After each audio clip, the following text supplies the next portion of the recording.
Hello student, आपका स्वागत है हमारे इस खूबसूरत से चैनल साइंस क्लासेस में। और आज हम लोग इंपॉर्टेंट डेरिवेशन के सीरीज में अगला इंपॉर्टेंट डेरिवेशन कराने जा रहे हैं। तो चलिए बात करते हैं। अगला डेरिवेशन क्या है कि r दूरी पर रखे दो आवेश के कारण वैद्युत स्थितिज ऊर्जा, यानी आज हम लोग किन्हीं दो आवेशों के बीच, अगर दो आवेश हैं जो कि r डिस्टेंस पर हैं, उनके वजह से पोटेंशियल एनर्जी यानी इलेक्ट्रिकल पोटेंशियल एनर्जी कितनी होगी हम ज्ञात करेंगे। ठीक है, तो आइए देखते हैं। तो सबसे पहले एक बात बताइए कि किसी भी प्लस क्यू चार्ज की वजह से r दूरी पर जाके किसी बिंदु P पर जो वैद्युत क्षेत्र की तीव्रता होती है E, वो कितनी होती है KQ/r²।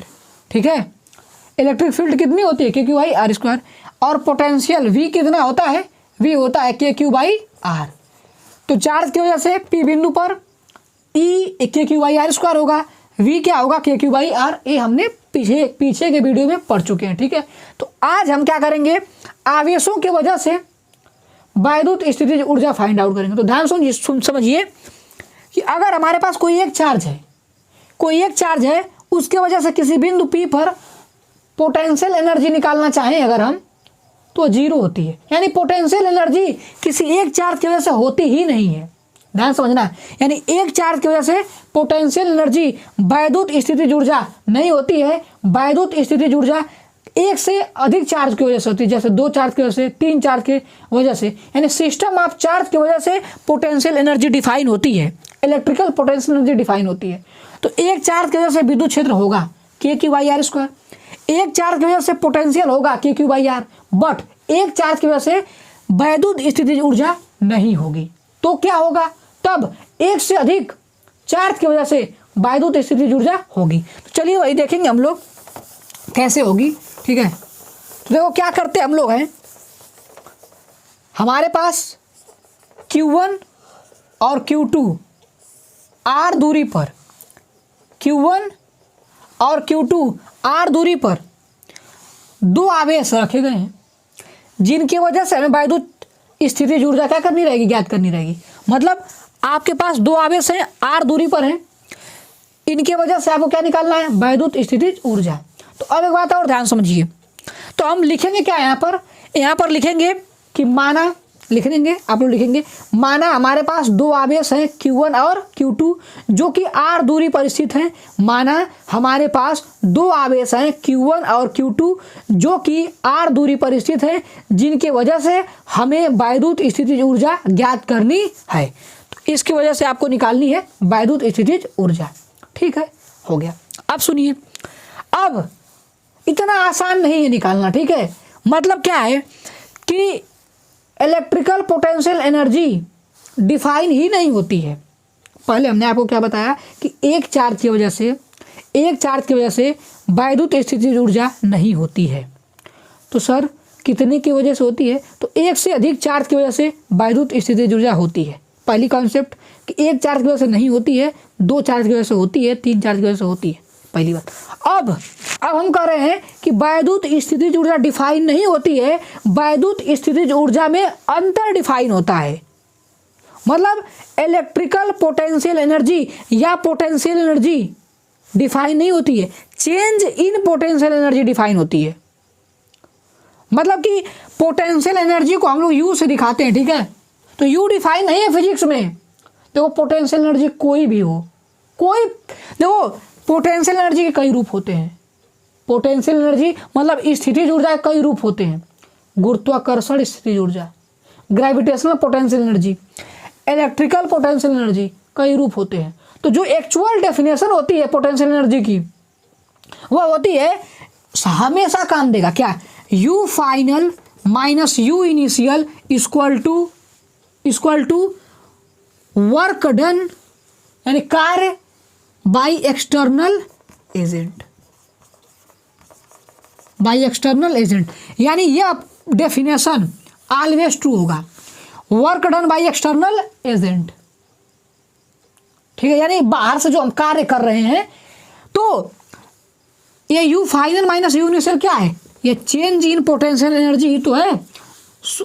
प्रारंभ में यानी इनिशियल फेज में कितनी पोटेंशियल एनर्जी थी और लास्ट में कितनी हो गई है, उन दोनों का जो डिफरेंस होगा डेल्टा यू वही बराबर होगा डब्लू एक्सटर्नल, यानी वर्क किसके द्वारा, एक्सटर्नल बाहरी बाह्य कारक की वजह से जो कार्य करेंगे वो चेंज इन पोटेंशियल एनर्जी क्या होगा, बराबर होगा। तो ये एक्चुअल डेफिनेशन होती है, ठीक है। तो अब हम इसी कॉन्सेप्ट को यूज करके कैसे हम अपना डेरिवेशन को पूरा आगे बढ़ाएंगे, तो ध्यान से देखिए, ठीक है। तो इसको हम मिटाते हैं, ठीक है। तो चलिए देखते हैं, इसको मिटा देते हैं। तो ये करेंगे क्या हम लोग, तो पोटेंशियल एनर्जी डिफाइन नहीं है, चेंज इन डिफाइन है ना। देखो क्या करेंगे, सबसे पहले हम लोग दो चार्ज कहाँ रख देंगे, इनफाइनाइट पर। दो चार्ज कहाँ रख देंगे, इनफाइनाइट पर। चलो यहाँ पर हमने दो चार्ज Q1 और Q2 कहाँ रख दिए, इनफाइनाइट पर। अब क्या करना है, ध्यान समझना, डेरिवेशन स्टार्ट हो गया। सुनो, अब यहाँ से आपको ध्यान देना है, डेरिवेशन यहीं से स्टार्ट करना है। क्या, सबसे पहले हम दो चार्ज उठा के कहाँ रख देंगे, अनंत पर। यानी हमारे दो चार्ज पहले कहाँ हैं, इनफाइनाइट पे। अब हम क्या करेंगे, पहले एक चार्ज को उठा के किसी पॉइंट पर लाएंगे। तो पहले चार्ज को उठा के लाने में हमें कोई वर्क नहीं करना पड़ेगा। अरे भैया, पोटेंशियल एनर्जी क्या है, चेंज इन पोटेंशियल एनर्जी क्या है, work done by external agent, work done by external agent. तो जो हमारी पोटेंशियल एनर्जी है तो किसके बराबर होगी, वर्क जो हम करेंगे उसी के बराबर होगी ना। तो सुनिएगा, तो हम क्या करेंगे, इस दोनों चार्ज को उठा के किसी पॉइंट पर लाएंगे।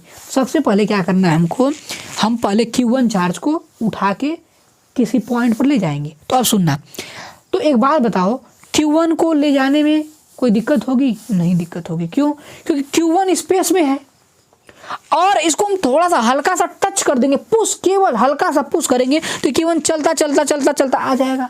क्योंकि अगर हम स्पेस में सोचो अगर, तो स्पेस में कुछ भी नहीं है, कोई एयर रेजिस्टेंस, कोई वायु का प्रतिरोध, कोई फ्रिक्शन, कुछ भी नहीं है। तो आराम से वहाँ पर अगर टच कर देंगे तो Q1 चलता चला आएगा, क्योंकि इधर कोई रोकने टोकने वाला उसको नहीं है, ठीक है। Q2 की टेंशन मतलब Q2 बाद में आएगा, पहले Q1 की बात करते हैं। तो Q1 को अगर हम ऐसे हल्का सा टच करेंगे तो चलता धीरे धीरे यहाँ पर आएगा, और जैसे यहाँ पर आएगा और आता रहेगा तो हम धीरे से टच करके रोक लेंगे। तो इस प्रोसेस में आपको कोई कार्य करना पड़ा तो आप कहेंगे हाँ, थोड़ा सा टच कर रहे हैं तो कार्य करना पड़ रहा है। तो हम कहेंगे फिजिक्स में वो छोटा सा वर्क जो हम टच करके ला रहे हैं, इसको फिजिक्स में उसको नेग्लिजिबल मानते हैं, जीरो मानते हैं। यानी कि जो हम इसको हल्का सा टच करके ला रहे हैं और टच करने के बाद ये अपने से आने लग रहा है, फिर यहाँ पर जैसे पहुंचा हम यहाँ पर टक करके रोक लिए हैं। तो इस प्रोसेस में जो हमें वर्क करना पड़ रहा है, कुछ तो है, छोटा सा माइनर सा वर्क है, बट उसको हम लोग क्या करेंगे, जीरो मानेंगे, ठीक है। तो हाँ, तो टच करें वर्क, अब चार्ज Q1 आ रहा है, धीरे धीरे आ रहा है, और आके कहाँ पहुँच गया, यहाँ पर Q1 पे। कहाँ पहुँच गया, यहाँ पहुँच गया Q1। अब सुनो, आ गया, यानी यह उठ के यहाँ पर आ चुका है, क्लियर। अब क्या करेंगे, देखो Q1 आ चुका यहाँ से, अब Q2 को लाएंगे। अब जब Q2 को लाएंगे, कहाँ ला रहे हैं Q2 को, Q1 से R दूरी पर ला रहे हैं।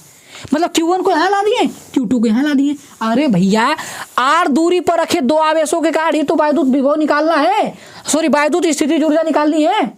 तो पहले हमने आपको प्रोसेस समझा दिया कि दो आवेश रखे होंगे R दूरी पर, जिनकी वजह से वायुदूत स्थितिज ऊर्जा निकालनी है आपको। बट प्रोसेस हुआ कैसे, पहले चार्ज को लाए हैं हम, तो पहले Q1 को ला दिए, अब Q2 को लाएंगे कहाँ पर, Q2 कहाँ पर लाएंगे, Q1 से R दूरी पर, तो Q2 को यहाँ पर ला कर रख देंगे। अब सुनो इंपॉर्टेंट बात, तो देखो जब Q2 को हम इधर लाएंगे तो दिक्कत होगी क्या, Q2 को लाएंगे, Q1 को लाने में कोई दिक्कत नहीं थी क्योंकि इधर कुछ भी नहीं था। लेकिन जब Q2 को लाएंगे तो है Q1 दूर धक्का देगा कि नहीं देगा, अरे ये भी प्लस है वो भी प्लस है, वो आएगा तो आने देगा नहीं, ये इसे प्रतिकर्षित करेगा। क्या करेगा, तो जैसे जैसे Q2 इधर आएगा वैसे वैसे Q1 उसको क्या करेगा, प्रतिकर्षित करेगा। तो हम क्या करेंगे, अब ये Q1 उसको उधर धक्का देगा, आने ही नहीं देगा। तो हम इस फोर्स के अपोजिट साइड में एक फोर्स लगा के उसको लाएंगे, यानी कि हमें इलेक्ट्रोस्टैटिक फोर्स, अरे भैया ये कौन सा फोर्स लगाता है, स्थिर वैद्युत बल ही तो लगा रहा है उस पर। तो हम स्थिर वैद्युत बल के विपरीत कार्य करते हुए इस Q2 को उठा के लाएंगे। यानी इस Q2 पर फोर्स लग रहा है इधर, तो हम इस फोर्स के अपोजिट इधर लाएंगे वर्क करते हुए। तो हम इसको उठा के क्या करेंगे, इधर लाएंगे और उठा कहाँ रख देंगे, Q2 पर लाके रख देंगे। तो Q2 को लाने में यहाँ पर क्या करना पड़ेगा, वर्क करना पड़ेगा। Q2 को उठा के लाने में यहाँ पर क्या करना पड़ेगा, वर्क करना पड़ेगा। ठीक है, तो वह वर्क कैसे निकालेंगे अब ध्यान देखिए। तो वह वर्क हमें कैलकुलेट करना है, तो ध्यान समझिए। तो वर्क निकलने का एक तरीका है क्या, आप एक काम करिए, एक चीज जानते हैं, विभवांतर। विभवांतर क्या होता है, जैसे कि मान लो इस Q2 को इनफाइनाइट से P बिंदु पर, मान लो किस बिंदु पर, P बिंदु पर ला रहे हैं, तो हम क्या लिखेंगे, VP माइनस V इनफाइनाइट। विभवांतर का कॉन्सेप्ट आप पढ़े हैं। देखो इस Q2 चार्ज को इनफाइनाइट से कहाँ ला रहे हैं, P पर ला रहे हैं ना। Q2 चार्ज को इनफाइनाइट से कहाँ ला रहे हैं, P पर ला रहे हैं, तो हम लिखेंगे P पर का विभवांतर माइनस अनंत का विभवांतर, विभव में अंतर। तो कहाँ से कहाँ लाए, P पर लाए, तो P का विभवांतर माइनस इनफाइनाइट पर का विभवांतर बराबर क्या होता है, विभव इक्वल टू होता है वर्क अपान चार्ज। पढ़ाए हैं पीछे, विभव बराबर क्या होता है, वर्क अपान चार्ज। तो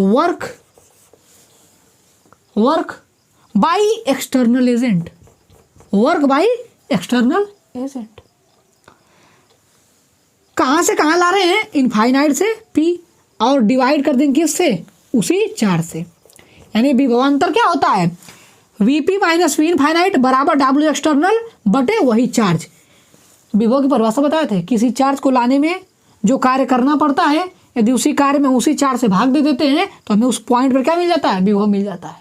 तो वही ध्यान देखिए, विभवांतर बराबर वर्क बाई एक्सटर्नल एजेंट बटे वह चार्ज Q2। अब यहाँ से ध्यान से देखिए, वर्क एक्सटर्नल निकल जाएगा आपका। और आपको अभी पता है इनफाइनाइट पर का पोटेंशियल जीरो होता है, इनफाइनाइट पर का पोटेंशियल कितना होता है, जीरो। तो VP और आई जीरो खत्म, तो यहाँ से हो जाएगा W एक्सटर्नल बटे Q2। यहाँ से W एक्सटर्नल की वैल्यू क्या हो जाएगी, ध्यान देखो, यानी जो कार्य है उसकी वैल्यू हो जाएगी VP इंटू Q2 उधर चला गया, तो यहाँ से W एक्सटर्नल क्या होगा, ध्यान से देखो, VP यानी कि P बिंदु पर पोटेंशियल, VP का मतलब क्या है, P बिंदु पर पोटेंशियल, P बिंदु पर विभव, और P बिंदु पर विभव कितना होगा, अभी निकाले थे, किसी भी चार्ज की वजह से, किसी Q1 चार्ज की वजह से P बिंदु पर जो विभव होता है वो होता है क्या, KQ/R। डिराइव कर चुके हैं ना, किसी चार्ज की वजह से किसी बिंदु पर P पर विभव की वैल्यू कितनी होगी, KQ/R इंटू हाई Q2। और KQ कौन सा चार्ज है, Q1, और इसी चार्ज की वजह से निकाल रहे हैं ना, तो KQ1 Q2/R। ये आ गया क्या, ये आ गया work done by external agent. ठीक है, अब पोटेंशियल एनर्जी कैसे डिफाइन थी, पोटेंशियल एनर्जी तो डिफाइन ही नहीं है। डिफाइन क्या है, चेंज इन पोटेंशियल एनर्जी। तो U final minus U initial equal to work done by external agent, work done by external agent. अब U फाइनल मतलब जो कॉन्फ़िगरेशन आया है, यहाँ की पोटेंशियल एनर्जी क्या है वही निकालनी है, U final minus U initial यानी शुरू की पोटेंशियल एनर्जी कितनी है। तो भैया शुरू में आवेश कहाँ थे, शुरू में आवेश अनंत पर ही तो थे। अरे अनंत से ही तो दोनों आवेशों को लाए हैं यहाँ पर। तो एक बार अनंत की पोटेंशियल एनर्जी निकालनी है, एक बार यहाँ की पोटेंशियल एनर्जी निकालनी है। इसे हम लोग बोलते हैं U इनिशियल यानी शुरू की पोटेंशियल एनर्जी, और इसको बोलेंगे U फाइनल बाद की पोटेंशियल एनर्जी, है कि नहीं। वो हो गई शुरू की पोटेंशियल एनर्जी, या होगी बाद की potential energy. U final minus U initial, तो चेंज इन पोटेंशियल एनर्जी हो गया कि नहीं। तो चेंज इन पोटेंशियल एनर्जी बराबर वर्क एक्सटर्नल। तो U फाइनल निकालना है और U इनिशियल कितना होगी, तो आपको मानना पड़ता है, फिजिक्स में माना गया है कि अनंत पर की पोटेंशियल एनर्जी जीरो होती है। इनफाइनाइट पर चार्ज की वजह से जो पोटेंशियल एनर्जी होती है वो कितनी होती है, जीरो होती है, और अनंत पर विभव भी क्या होता है, जीरो होता है। तो अनंत पर पोटेंशियल एनर्जी कितना आ जाएगी, जीरो बराबर वर्क एक्सटर्नल। तो यहाँ से U final equal to work external कितना आया था, KQ1 Q2/R। तो यही हम लोग डिराइव कर दिए कि दो चार्ज अगर R दूरी पर रखे गए हैं तो उनके कारण जो वैद्युत स्थितिज ऊर्जा होगी वो क्या होगी कि Q1 Q2 by are. Q1 है पहला चार्ज, Q2 है दूसरा चार्ज। ठीक है। और एक बात ध्यान देंगे कि जो पोटेंशियल एनर्जी है वो स्केलर क्वांटिटी है, और जब आप चार्ज रखेंगे यहाँ पर Q1 Q2 को तो साइन के साथ रखेंगे। अगर यहाँ पर प्लस चार्ज है तो प्लस रखेंगे, माइनस चार्ज है तो माइनस रखेंगे। ठीक है। तो एक बात ध्यान देंगे, और यहीं पर हमारा होगा डेरिवेशन क्या हो गया समाप्त। आसान डेरिवेशन था, थोड़ा सा कंसेप्चुअल था। ठीक है। तो बस करते हैं यहीं पर वीडियो को। आई होप आपको सब समझ में आया होगा। जो कुछ भी नहीं समझ में आया तो आप कमेंट करिए, आपके हर प्रॉब्लम को दूर किया जाएगा। ठीक है। Thank you.